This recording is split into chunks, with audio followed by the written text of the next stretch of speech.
have a rental property, and the one time I had to evict a tenant, it went all the way where I had to get a writ of possession. And let's remind the listeners again what a writ of possession is. The writ of possession is the document signed by the judge that directs the sheriff of the county to remove the tenant from that piece of property. And that's ultimately what you need before you can get the sheriff to help you remove that tenant.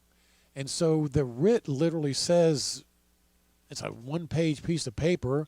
It is taped to the front door or handed to the tenant by the sheriff, and it says, hey, we're coming back here in 24 hours. If you're not out of here, we're going to stand by and keep the peace while the landlord moves your stuff out on the curb. That's exactly right, Tom.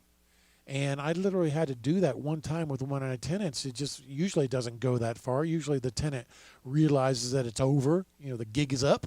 It's time to get out. But this lady, the tenant I evicted many, many years ago, she was an alcoholic, and so really didn't have the wherewithal to understand that the gig was up. Yeah, unfortunately that happens sometimes. I do have about 50% of my eviction cases. When you're nearing the end, the tenant realizes it's the end, and they'll go ahead and get out. And sometimes they'll even agree to go ahead and get out before then because they don't want an eviction on their record. And sometimes they'll even pay you a little bit of rent, or you could just re-rent it sooner if they get out. So that's always a solution you can go for. So in my situation, my personal eviction of the tenant, the sheriff was there. I came with the locksmith. We opened up the door, and she's kind of walking around in a daze.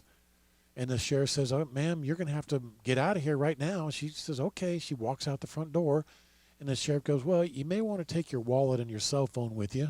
Oh, okay. So she walks back, gets those things out the door. She goes. I have the locksmith start changing the locks, and me and some other people start putting her stuff out on the curb.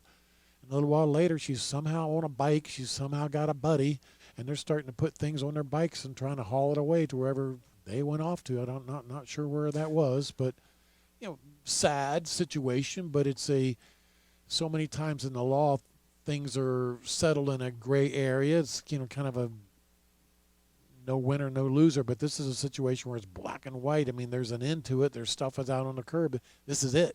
This Right, is the Tom. end. Yeah, evictions are very black and white.